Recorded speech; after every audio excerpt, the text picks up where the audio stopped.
পাথর দেখে আমার নবীকে সালাম দেয়। নবী জিজ্ঞেস করে, পাথর সালাম দিলা কারণ কি? বলে, কেন সালাম দিব না, আপনি তো শুধু মানুষের নবী না, আপনি আমাদেরও নবী। এই কারণে আল্লাহ নবী মক্কা থেকে হিজরত করে যখন মদিনায় যায়, কোথায় যায়?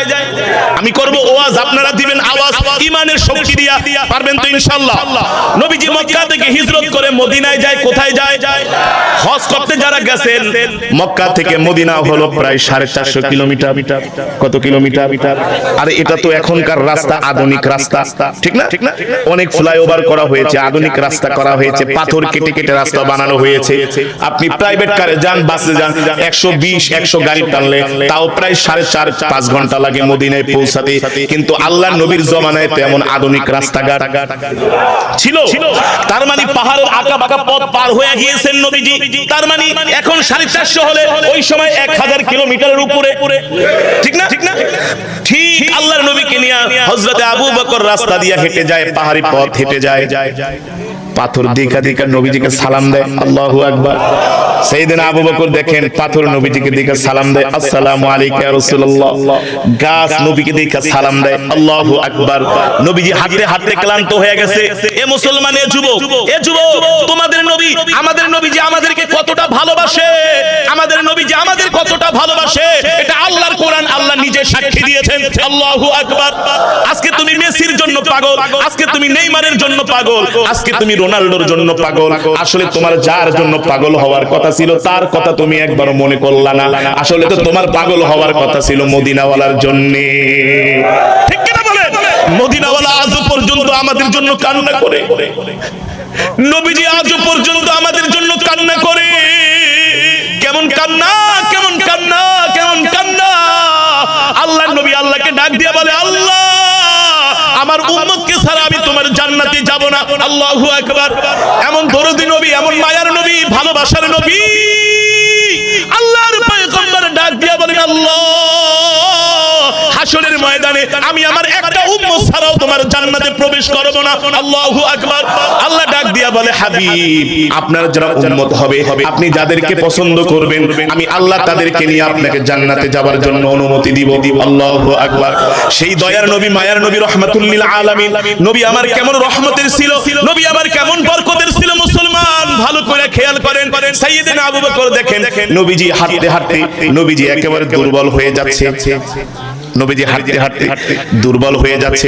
আবু বকর ডাক দিয়া বলেন, ওগো আল্লাহর নবী, আপনি কিছু মনে না করলে আপনি আমার কাঁধে ওঠেন। আল্লাহু আকবার। সাইয়েদনা আবু বকর ছিলেন নবীজির শ্বশুর। কি ছিলেন? কথা বল। আম্মা জানা আয়েশা রাদিয়াল্লাহু তাআলা আনহার বাবা, বয়সে বড়। বয়সে কি? কি সম্পর্ক, কি মধুর সম্পর্ক, শ্বশুর আর জামাই। আল্লাহু আকবার। কি মধুর সম্পর্ক দুইজনের মাঝে। সাহাবীরা মাঝে মাঝে জিজ্ঞেস করতো, আবু বকর, কিছু মনে করবেন না, আপনি বড় নাকি নবীজি বড়? আসলে বয়স তো সাইয়েদনা আবু বকর বড়। কেমন নবীজির প্রতি ভালোবাসা! বলে, ভাই, নবীজি তো বড়, কিন্তু আমি একটু নবীজির আগে এসেছি। আর আমরা হইলে কি করতাম, এই বেটা বুঝছ, আমি বেটা 10 বছরের বড়, হ্যাঁ তো আমার থেকে কত ছোট আছি, বুঝেন নাই? নবীর প্রতি কেমন ভালোবাসা! আল্লাহু আকবার। জোরে বলেন আল্লাহু আকবার। নবীও কিছু খায় নাই, আবু বকরও কিছু খায় না, দুইজনই ক্লান্ত। কারণ মক্কা থেকে হিজরত করে মদিনায় যাইতেছি, পাহাড়ি পথ বেয়ে বেয়ে। আরেক দিক থেকে কাফেররা খুঁজতেছে ধরার জন্য, কাফেররা খুঁজতেছে ধরার জন্য, ধরতে পারলেই তো শেষ। একদিক থেকে কাফেররা দৌড়াইতেছে এই পেরেশানি, দ্বিতীয় দিক থেকে রাস্তাঘাটও ভালো করে চিনে না, তৃতীয় হলো পাহাড়ি আঁকাবাঁকা পথ, বড় বড় বন জঙ্গল পাড়ি দিয়া আর কতক্ষণ পারা যায়। এমন গিরিপথ, এমন চিপা চিপা পথ যেখান দিয়া ঘোড়াও যায় না, হেঁটে হেঁটে যাচ্ছে। সাইয়েদনা আবু বকর বলেন, দেখলাম নবীজি হাঁটতে হাঁটতে একেবারে ক্লান্ত হয়ে গেছে, পরিশ্রান্ত হয়ে গেছে, নবীজির আর পা চলে না। আমি নবীজিকে ডাক দিয়ে বললাম, গো আল্লাহর নবী, আপনি আমার কোলে ওঠেন অথবা কাঁধে ওঠেন। আল্লাহর নবী আমার কোলের মধ্যে উঠলেন, আমি নবীকে নিলাম। আমি যখন নবীকে নিয়ে হেঁটে যাচ্ছি, আমি পাথরের উপর পাড়া দেই, পাথরগুলো তুলার মতো নরম হয়ে যায়। আর জোরে বলেন সুবহানাল্লাহ। যখন আমি নবীকে অনেক দূর কোলে করে নিলাম, আমি ক্লান্ত হয়ে গেলাম। নবীজি বুঝতে পারলেন। এবার নবীজি বলেন, আবু বকর, এবার আপনি আমাকে আপনার কোল থেকে নামায় দেন। সাইয়েদনা আবু বকর বলেন, আমি নবীকে কোল থেকে নামায় দিলাম। এখন নবীজি হাঁটতেছে, আমিও হাঁটতেছি। এখন আমি পাথরের উপর পাড়া দেই, কিন্তু পাথর তোলার মতো নরম হয় না, পাথরের মতো শক্ত। আবার কিছুক্ষণ হাঁটার পরে আমি পরীক্ষা করব যে আসলে এতক্ষণ আমি নবীকে কোলে নেওয়ার সাথে সাথে পাথর তুলার মতো নরম হয়ে গেছে, এখন কেন নরম হয় না। আবার যখন আমি একটু পরে নবীজিকে আমার কোলের মধ্যে নিলাম, তখন ওই পাথর দেখি নবীজিকে কোলে নেওয়ার সাথে সাথে আবার ওই পাথরগুলো তুলার মতো নরম হয়ে যাচ্ছে। আল্লাহু আকবার।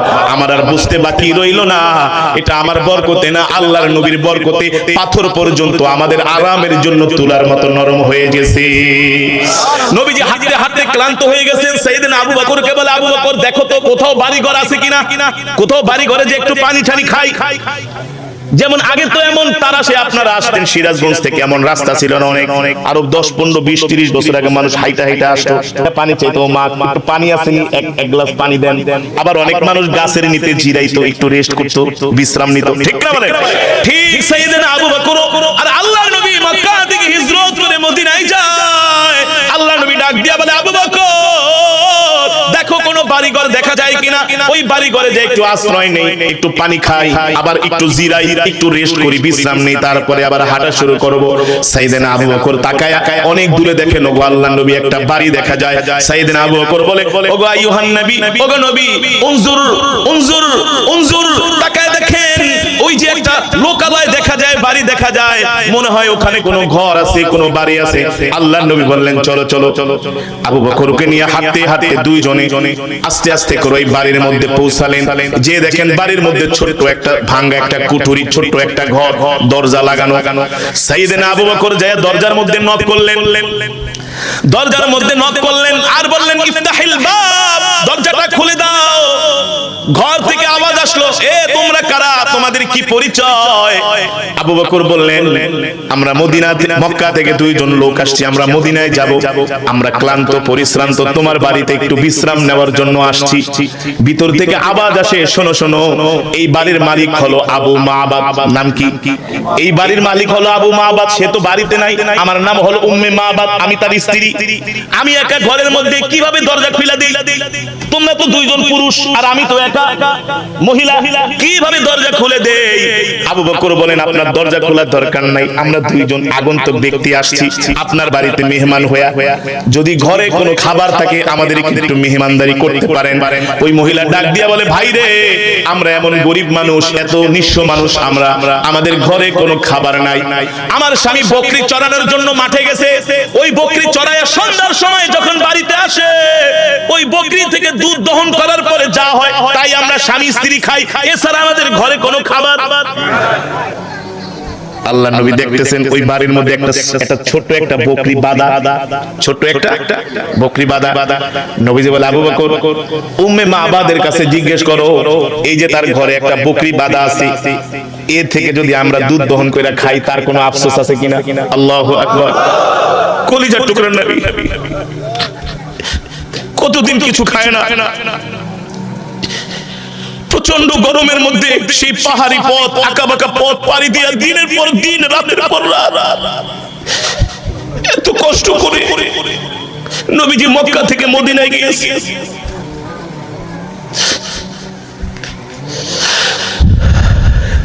নবীজি বললেন, আবু বকর, উম্মে মাবাদকে জিজ্ঞেস করো তার বাড়িতে একটা বকরি আছে, এই বকরি থেকে যদি আমি দুধ দহন করি তার কোনো আফসোস আছে কিনা? সাইয়েদনা আবু বকর ডাক দিছে, ইয়া উম্মে মাবাদ, শোনো শোনো, এই যে তোমার উঠানের মধ্যে একটা বকরি বাঁধা, এই বকরি থেকে যদি আমরা দুধ দহন করি তাহলে তোমার কোনো আফসোস আছে কিনা? উম্মে মাবাদ হাসি দিয়া বলে, আরে আরে আরে তোমরা কি বোকা নাকি? আমার উঠানে যে বকরিটা দেখতে পাচ্ছো, এটা একটা অসুস্থ বকরি, হাঁটতে পারে না, চলতে পারে না, প্রতিবন্ধী। বকরির মধ্যে অনেক অসুস্থ বকরি আছে না, পা খোরা, হাঁটতে পারে না, অসুস্থ, দুধ দেয় না, খেতেও পারে না।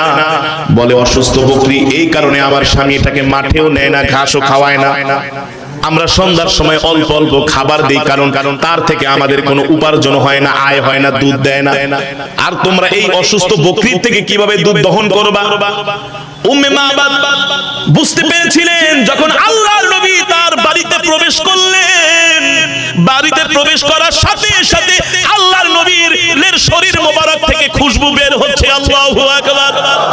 নবীজি শুধু দরজার উম্মে মাবাদ শুধু দরজার একটু ফাঁকা দিয়া তাকায় দেখে তার বাড়িতে একজন যুবক, এত সুন্দর চেহারার যুবক আজ পর্যন্ত সে কোনোদিন দেখে নাই। নবীজির চেহারাটা শুধু দরজার ফাঁকা দিয়ে একটু দেখেছে যে দুইজন ব্যক্তি আমার বাড়িতে আসছে, দেখি কে কে। দেখে একজন যুবক এত সুন্দর, দেখতে এত সুদর্শন, চুলগুলো এত কালো, হাতগুলো এত সুন্দর, চোখগুলো এত আকর্ষণীয়, তার চেহারাটা এত সুন্দর, মনে হয় দুনিয়ার কোনো মানুষ না, আসমান থেকে ফেরেশতা এসেছে। আল্লাহু আকবার। এমন সুন্দর ছিলেন আমার নবী। আর ওই যে নবীজি ফিসফিস করে আবু বকরকে শিখায় দেয়, তুমি উম্মে বাবার থেকে অনুমতি নাও, যদি এই বকরি থেকে আমি দুধ দহন করি তার কোনো আফসোস আছে কিনা, তার কোনো অবজেকশন আছে কিনা। এই নবীজির কণ্ঠের কথাগুলো উম্মে বাবার ঘর থেকে শুনতেছে কান পেতে পেতে। নবীজির কণ্ঠের আওয়াজ এত সুন্দর ছিলেন। আল্লাহু আকবার। উম্মে বাবার বলে, আমি এমন কণ্ঠের আওয়াজ আমার জীবনেও কোনোদিন শুনি নাই। আমি তাকে শুধু এক নজর তাকায় তাকায় দেখছিলাম, আমি আমার চোখের নজর ফিরাইতে পারি নাই। আল্লাহু আকবার। সে যখন আমার বাড়িতে প্রবেশ করছে, আমার বাড়িটা পুরা ঘ্রাণ হয়ে গেছে। আল্লাহু আকবার। এবার আবু বকর ডাক দিয়া বলেন, সিদ্দিক আকবর ডাক দিয়া বলেন, উম্মে মাবাদ, যদি আমরা তোমার বকরি থেকে দুধ দহন করতে পারি তোমার কোনো অবজেকশন আছে কিনা, তুমি রাগ করবা কিনা? উম্মে মাবাদ হাসি দিয়া বলে, ইয়া আবু বকর, তুমি কি যে বলো, এই বকরি থেকে কোনোদিন দুধ দোয়ানো সম্ভব না, এটা অসুস্থ একটা বকরি, এটা অসুস্থ একটা। দেখো না বকরিটা শুয়ে আছে, দাঁড়াইতেও পারে না, ঝিমতেছে। আল্লাহর নবী হাসি দিয়া বলে, আবু বকর তুমি তার থেকে অনুমতি নাও। অনেক সময় কিছু চাইলে আরে আপনি ফলটা কিভাবে খাইবেন, এটা তো এখনো বাতি হয় নাই, পাকে নাই, বলে না, আপনি বলেন শুধু অনুমতি দাও, যা করার। পরে সে নিরুপায় হয়ে বলে, খাইতে পারবে না শুধু শুধু। ঠিক ওই মহিলাও বলে, এটা সম্ভব না, অসুস্থ। আরে যে খাওয়া খাইতে পারে না, হাঁটতে পারে না, প্রতিবন্ধী একটা ছাগল অসুস্থ, তার থেকে আবার দুধ তোমরা কিভাবে দহন করবে আমার বুঝে আসে না। আল্লাহর নবী মুস্কি হাসি দিয়া বলে, আবু বকর তুমি শুধু অনুমতি নাও। আবু বকর রাদিয়াল্লাহু তাআলা আনহু তিনবার বললেন, বোন আপনি যদি অনুমতি দেন তাহলে ওই দুধ ওই বকরি থেকে, অসুস্থ বকরি থেকে দুধ আমরা বের করব। আল্লাহু আকবার। এবার উম্মে মাবাদ বলে, ঠিক আছে যাও, তোমাদের সাথে আর পারলাম না, দেখি তোমরা কিভাবে দুধ ওটা থেকে দহন করো, কিভাবে তোমরা দুধ বের করো। নবীজি হাসি দিয়া বলে, আবু বকর উম্মে মাবাদকে বলো তার ঘর থেকে একটা পাত্র দেওয়ার জন্য। উম্মে মাবাদ প্রথম ছোট একটা পাত্র দিছে। কি উম্মে মাবাদকে এটা থেকে আবার দুধ দিবে নাকি? পাত্র দিয়া কি করবে? নবীজি বলে, এই পাত্রে হবে না, বড় পাত্র দিতে বলো। আল্লাহু আকবার। জোরে বলেন আল্লাহু আকবার। উম্মে মাবাদকে আর ভাই আমি কোন বিপদে পড়লাম। এই পাত্র ছোট দুধই নাই, আবার বড় পাত্র দিয়ে কি করবে? আল্লাহর নবী বললেন, বড় পাত্র আনো, এই পাত্রে হবে না। সুবহানাল্লাহ।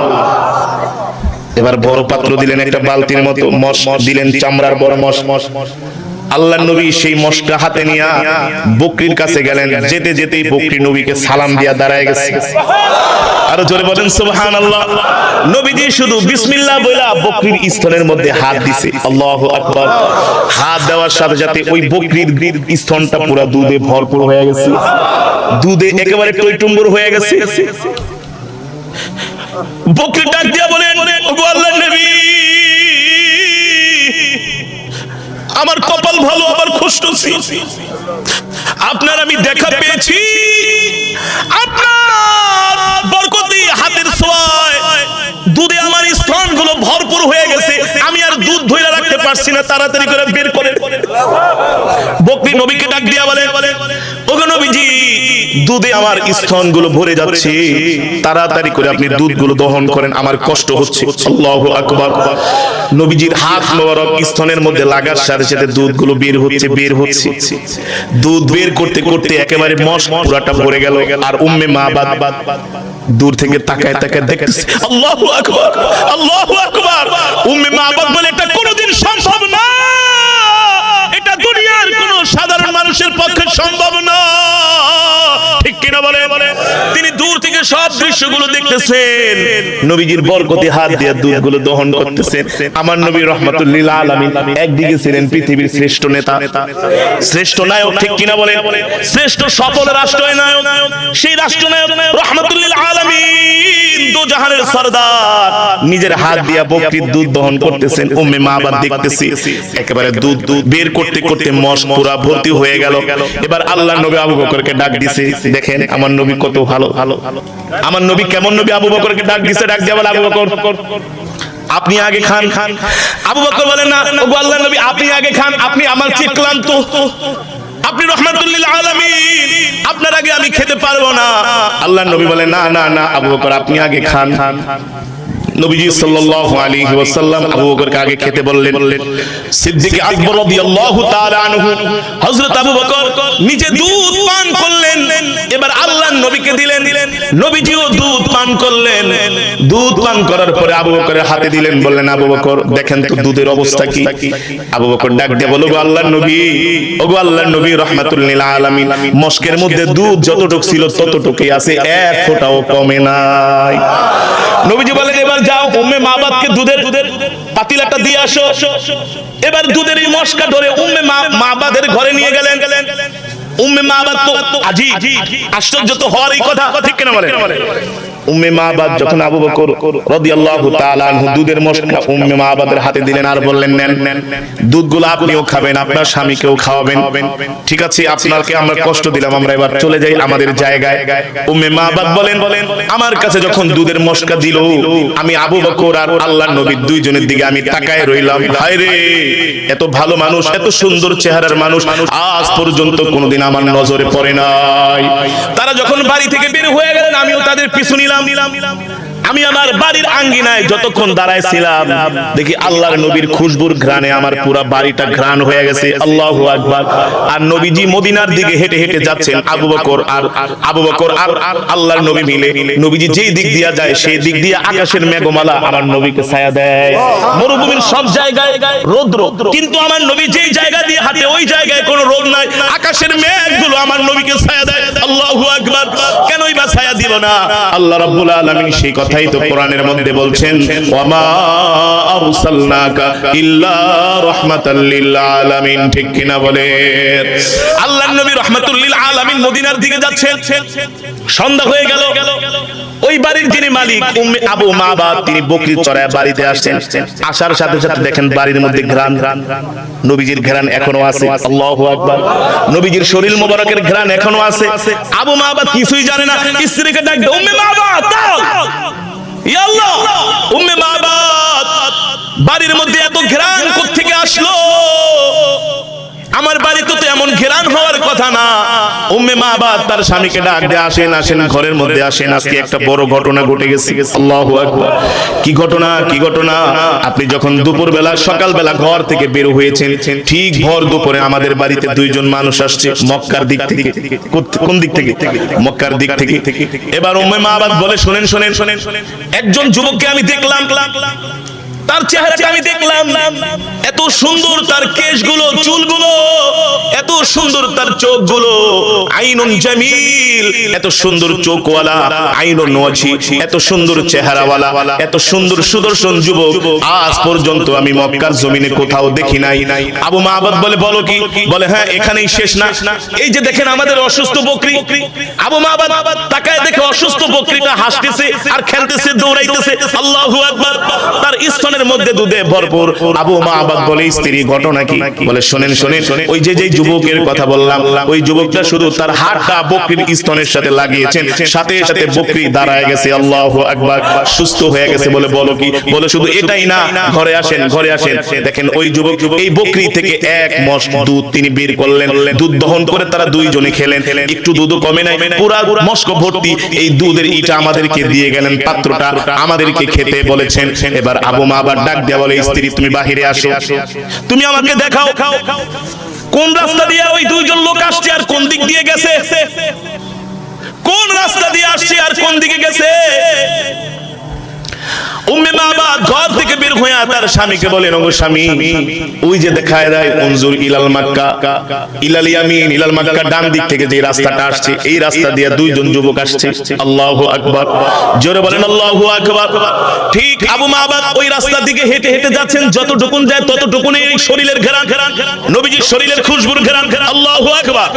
অনেক দূর যাওয়ার পরে আবু মাবাদ বলে, স্ত্রী, আমি বুঝতে পেরেছি যাকে পাওয়ার জন্য আমি এখানে ঘর বানাইছি, যার সাক্ষাতের জন্য আমি এখানে ঘর বানাইছি, যার কথা আমি আসমানি কিতাবের মধ্যে পড়েছি, তিনি আর কেউ না, তিনি হলেন আল্লাহর পয়গম্বর মুহাম্মদ ইবনে আব্দুল্লাহ। আমি আরো আগে আমাদের আসমানি কিতাবের মধ্যে পড়েছি তিনি মক্কা থেকে হিজরত করে এই পথে তিনি মদিনায় যাবেন। আল্লাহু আকবার। আমি তাকে খেদমত করানোর জন্য এই রাস্তার পাশে ঘরটা বানিয়েছিলাম, কিন্তু তার সাথে আমার দেখা হলো না। ওই স্ত্রী, গাট্টি বুস্তা যা আছে ব্যাগটা রেডি করো, এখানে আর থাকবো না। এখানে এসেছিলেন আল্লাহর নবী মুহাম্মাদুর রাসূলুল্লাহ সাল্লাল্লাহু আলাইহি ওয়াসাল্লাম। তিনি মক্কা থেকে হিজরত করে মদিনায় যাচ্ছেন। তিনি দুনিয়ার কোনো সাধারণ মানুষ না, তিনি হলেন রাহমাতুল লিল আলামিন। ওই স্ত্রী, চলো চলো চলো চলো, ওই নবীকে পাওয়ার জন্য আমরাও মদিনায় চলে যাই। আল্লাহু আকবার। সেই নবীর কথাই আল্লাহ কোরআনের মধ্যে বলছেন। নবী মক্কা থেকে হিজরত করে মদিনায় গেলেন। কোথায় গেলেন? নবীজি মক্কা থেকে হিজরত করে মদিনায় গেলেন। অনেক সাহাবীরা আগে হিজরত করে মক্কা থেকে মদিনায় চলে গেছেন। প্রতিদিন সাহাবীরা মদিনার উপকণ্ঠে এসে আল্লাহর নবীর জন্য অপেক্ষা করে, কোন দিন নবীজি আসবেন, কোন দিন নবীজি আসবেন। নবীজির চাচা আমির হামজা রাদিয়াল্লাহু তাআলা আনহু প্রত্যেকদিন খেজুর গাছের মাথায় উঠে বসে থাকেন সকালবেলা, কোন সময় নবী মক্কা থেকে মদিনায় আসবেন। মদিনার শিশুগুলো, বাচ্চাগুলো, মহিলাগুলো, পুরুষগুলো সবাই নবীকে অভ্যর্থনা জানানোর জন্য, নবীজির জন্য তারা রাস্তার মধ্যে অপেক্ষা করেন। নবীজি মক্কা থেকে হিজরত করে যখন মদিনায় পৌঁছান, নবীজি মদিনায় পৌঁছানোর পরে মদিনার মধ্যে শোরগোল শুরু হয়ে যায়। এ শুনছনি শুনছনি, আল্লাহর নবী মুহাম্মদুর রাসূলুল্লাহ সাল্লাল্লাহু আলাইহি ওয়াসাল্লাম হিজরত করে মদিনায় এসেছেন। আল্লাহু আকবার।